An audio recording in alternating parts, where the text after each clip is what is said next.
another segment of my YouTube channel. Remember to subscribe to my YouTube channel, press notification so you can get updates on a weekly basis. It is my pleasure to have in my midst Mr. Lyndon Gardiner, the CEO and shareholder of InterCaribbean Airways. He's a man I admire greatly, especially knowing where he came from and to where he is now. So Mr. Gardiner, welcome to my show. Thank you very much for having me, Drax. It's a pleasure to be here. Thank you. So tell us, who is Mr. Gardiner and how was life growing up? I grew up in Bottle Creek, North Caicos, and back in those days, it was not really an easy upbringing. We've had a lot of challenges. Part of it being from essentially a single parent home. My mom raised us. There were 6 of us that she raised. Living in that environment, we had a lot of limitations. Lots of them were financial limitations, but we had a tremendous amount of wealth and richness with for what she taught us and what life means and what she expected us to be and get out of life. Mm-hmm. And I think from that standpoint, I was very fortunate to have her as a mother, and certainly very fortunate to be brought up in that home and to have that solid grounding and upbringing. And that has transformed into my life and, of course, my business. And it has helped me in many ways to grow and basically flourish in a way that had I not had the experience, I probably would not have been not as full or maybe not as rewarding for me. Right.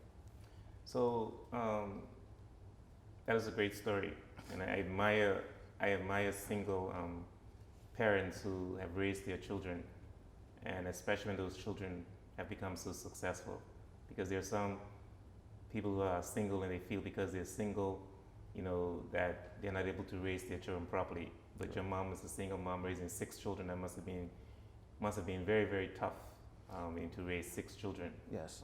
Well, it was tough for her. What I remember is she really gave a lot to us, and she made a lot of sacrifices, because at that time my mom was still relatively young. And so, if you look at what happens today, people kind of either they try and have a balance where they have life for themselves and their children, or you'd find some parents, they kind of forget or put to a lower level of priority the upbringing of their children. And I think in that respect, again, we were very fortunate that she had us front, center, and always in terms of helping us or raising us in the right way that we should be raised. What are your other siblings? What are they doing? Well, my other siblings are involved, some of them in business, and some of them, in fact, I have got 2 lawyers in my family. Dunhue, of course, everyone knows. Yeah, 2 brothers. Locally. And then my other brother, Lance, he lives lives in Europe. And then I have my brother Paul, who has a local businesses on the island. And then Claudette has a mixture of some personal business, as well as she works for InterCaribbean as our human resources manager. And of course, my older brother, who was like my father figure during my upbringing. Unfortunately, he passed away several years ago. Yeah.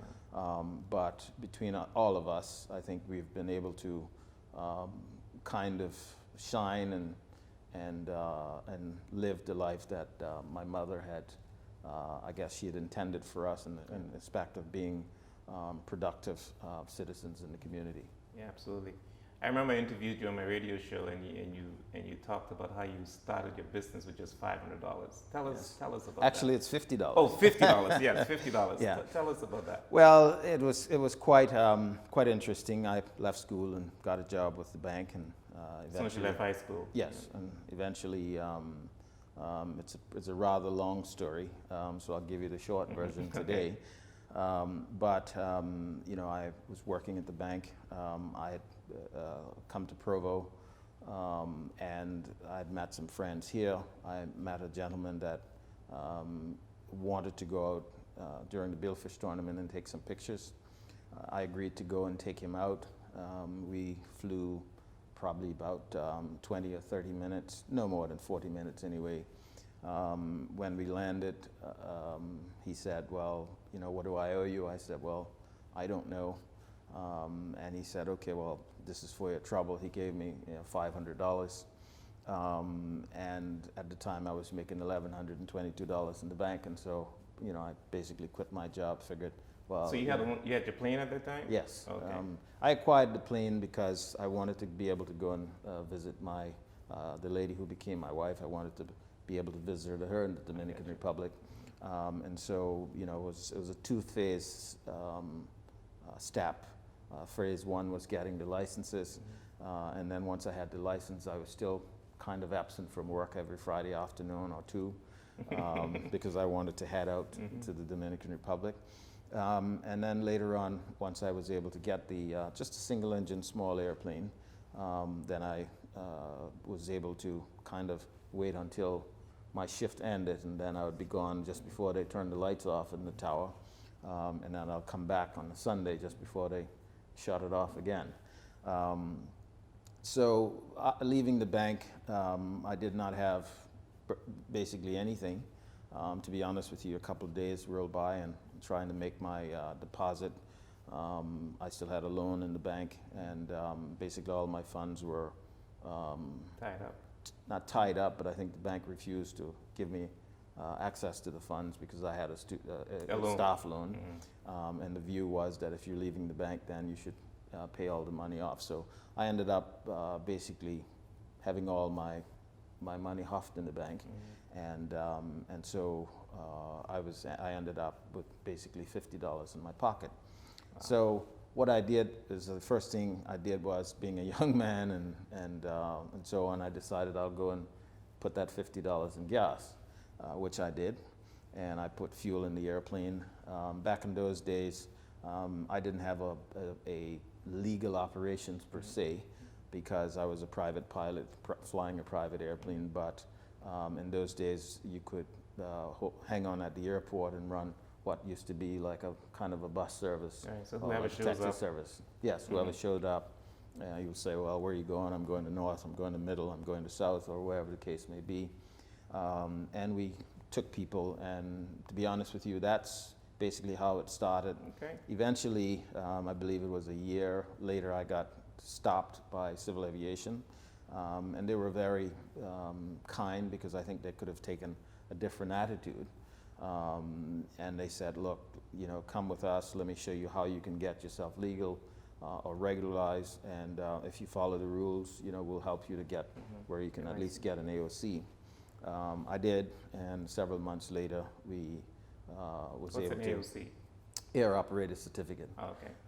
Several months later, we were able to obtain the AOC, and then we branded the company InterCaribbean Airways.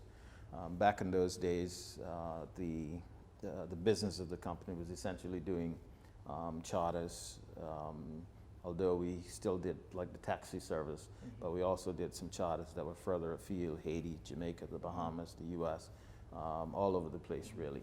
And you had one Started out with one airplane. That's correct.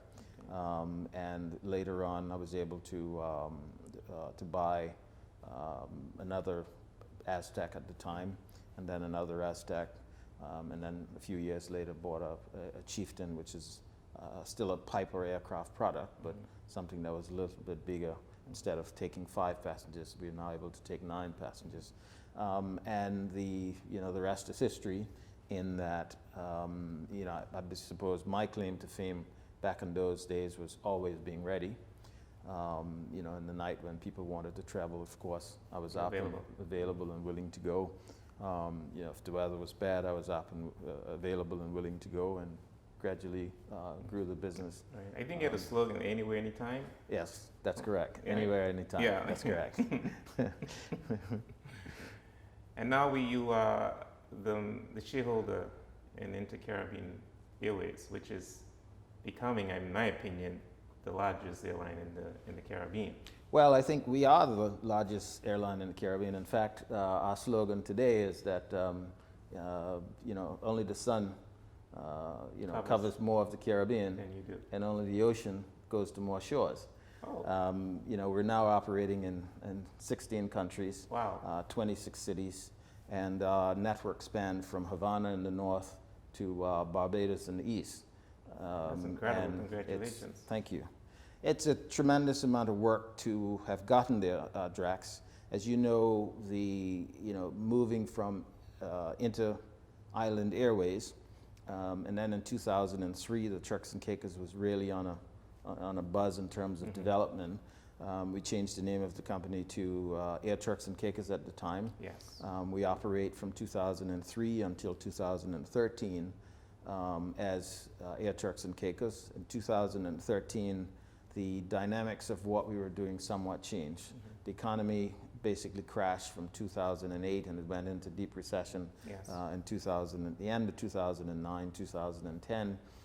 So by 2013, we were doing only a fraction, probably 25% the business that we had done, say in 2008 when I bought our competitor Sky King at the time. And so, we had to look for different ways of how we're going to do our business so that we can stay in business and stay relevant. We decided that, since we were flying to Nassau at the time, and we were flying to the Dominican Republic, there was one day that we ended up taking more people from Nassau that were going to connect on our flight going to the Dominican Republic than people that were destined to Provo. And so out of that was born the idea of, okay, wow, this is something new. This is something that we can do. And in order to give rise to that opportunity, we then decided to change the name of the company to InterCaribbean. And as a Turks Islander, I'm very proud of my heritage and very proud of having taken care of the Air Turks and Caicos name for 10 plus years. But the decision to rebrand the company InterCaribbean was a larger calling and was a calling so that the airline as an entity would get acceptance all over the Caribbean. Right. And I think that was a good move because as far as our customers were concerned, if you were in Jamaica, you can say InterCaribbean My Airline.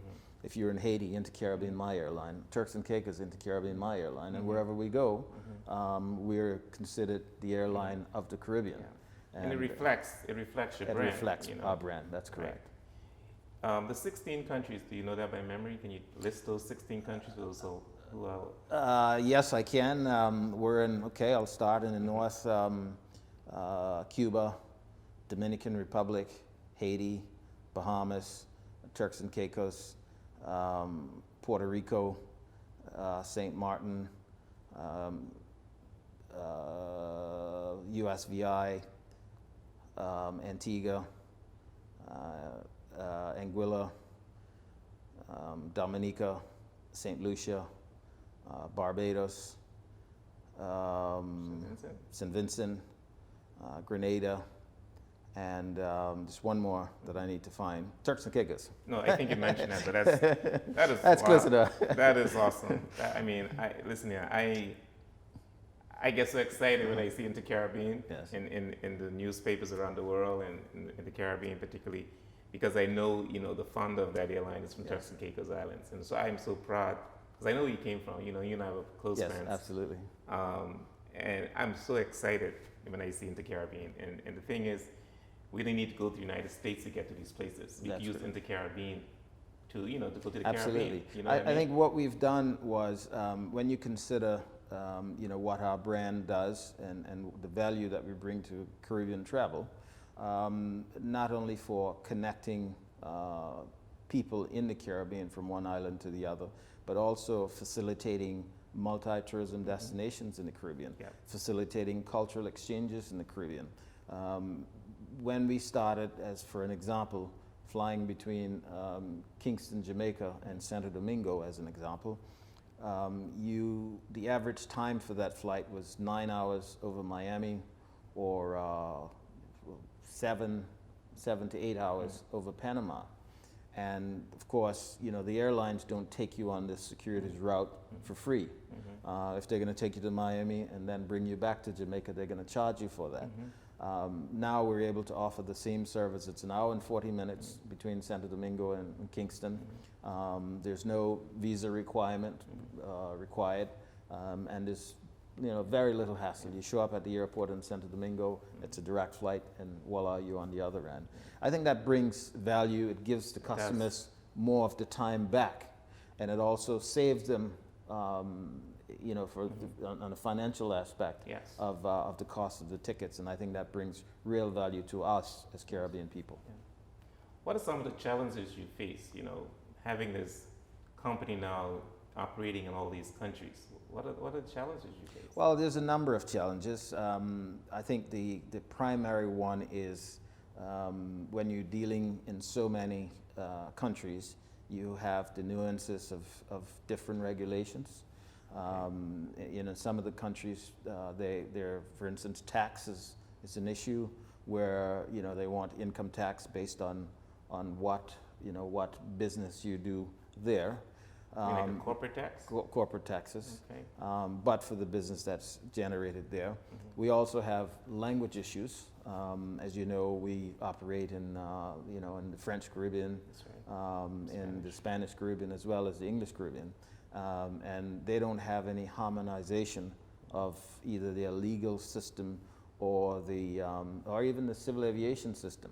I think by and large there's the adaptation to the ICAO conventions, but they're all administrated somewhat differently. So those things pose some challenges.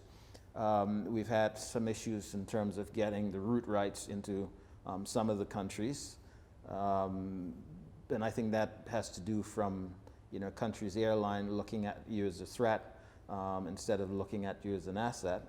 And so where you may have a bilateral, they have an interpretation of the bilateral that is more geared at bridling the service so that their local airline can compete. Well, I believe in globalization. Yes. Certainly, as it relates to the Caribbean, my view is that we should have a Caribbean common area, particularly as it relates to air services and the movement of people, goods around our region. And I think that we should have some harmonization of not only our regulations, but we must be more inviting to our own people to participate in the business in the Caribbean. I, for one, believe that if whoever is the better, whoever offers the best services, whoever has the best equipment, whoever's able to offer the best prices, those are the companies that should win. And if someone is better than me, then they should win over me. Right. And I believe competition is healthy. Yes. I believe competition helps us to stay on our toes, and I believe competition forces us to give a better service to our customers. Gotcha. Were there moments where you felt like giving up, quitting? Well, yes. We've gone through a number of very challenging situations. I can tell you, several years ago, we had, an issue with what we said was, and we still maintain, is unfair competition, certainly as it relates to, some activity around the airport here in Turks and Caicos, and the high-handed way in which that came about. But that's a separate conversation. I'll be welcome to come back on your show and speak about it, because it's very complicated. Right. But it is a story that needs to be told.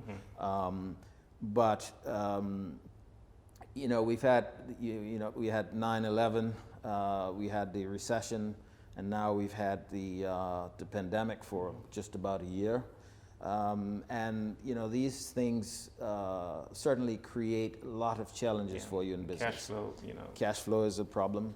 The other issue that we have, having our headquarters in the Turks and Caicos, is, and we don't like to speak about it openly, but we have some challenges from a human, just a human resources standpoint. Aviation is a very highly skilled field.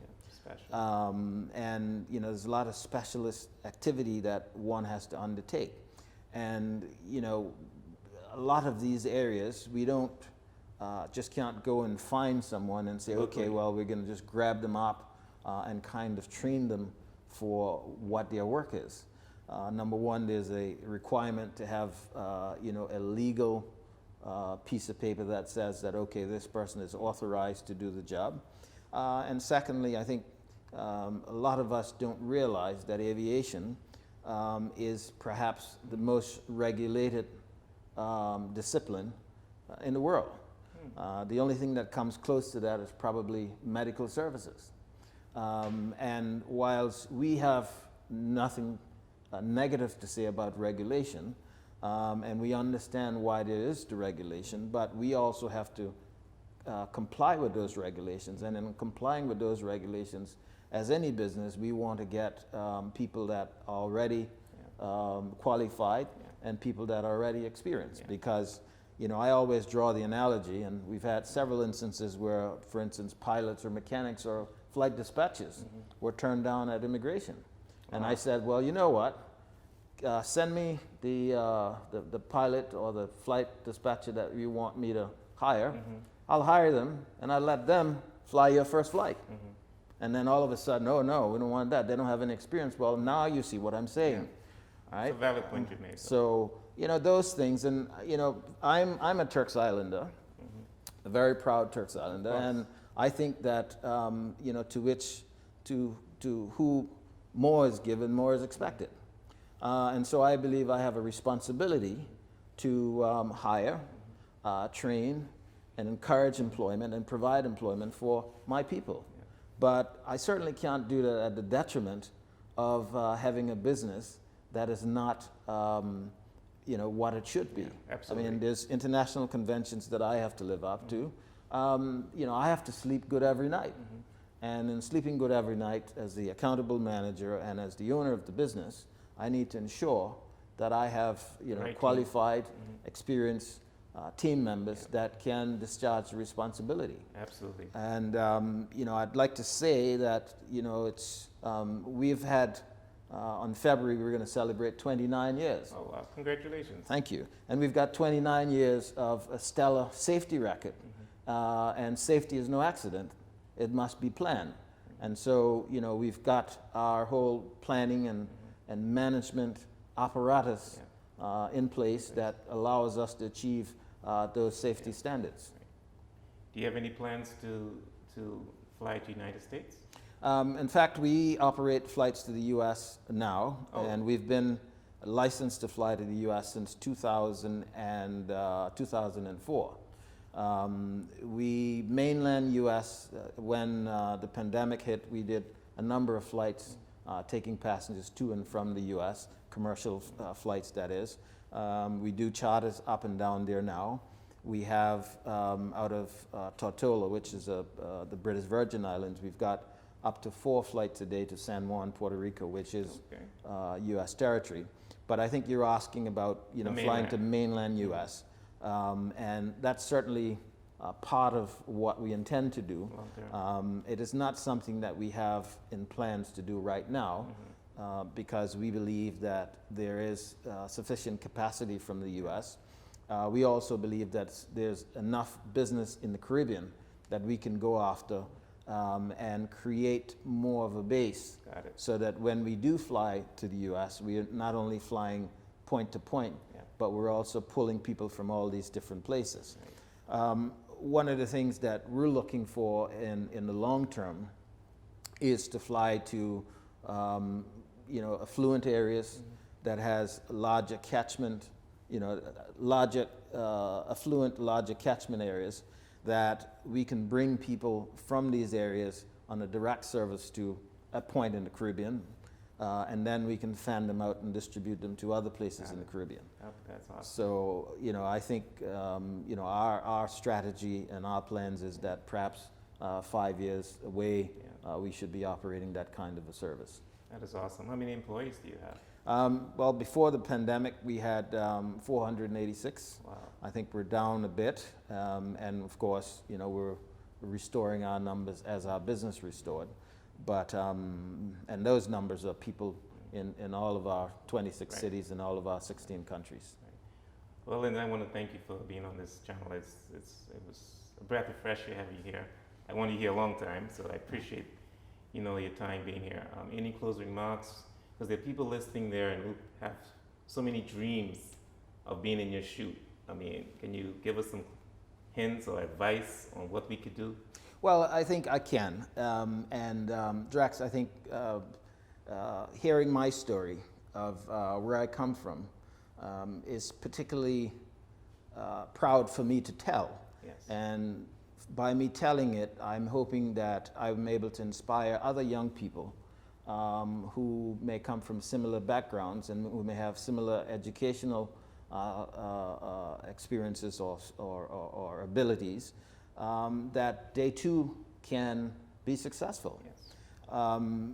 I can tell you the number one thing for young entrepreneurs and for all entrepreneurs, for that matter, is finances.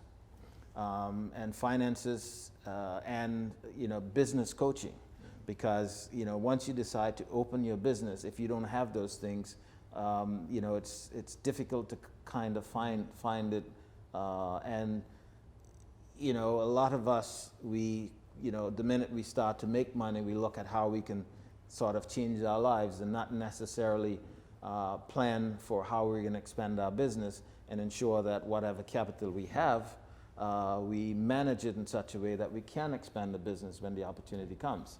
And I think that's, as a parting remark, Yeah. I think that is something that I would like to say, and I'd like to instill on the younger people, is that you must have a plan, you must be focused, and you must continue to persevere and work on that plan even when it seems impossible. Because I can tell you, for me, I've never had millions of dollars and say, well, okay, I can go out and buy this airplane, that airplane, or the other airplane. But having the desire to succeed, and having the idea of what it is that you want, you can almost go out and negotiate anything. And I always say that in life you don't get what you deserve, you get what you negotiate. And so, but you will negotiate from a position of strength if you know in your head what it is that you want, and if you exercise the discipline. I think people, banks, there are a lot of other private individuals that are more sympathetic to providing you those funding to go forward. Thank you very much. Thank you for having me. Thank you. Appreciate it. You've been listening to my YouTube channel with Mr. Lyndon Gardiner. Thank you very much.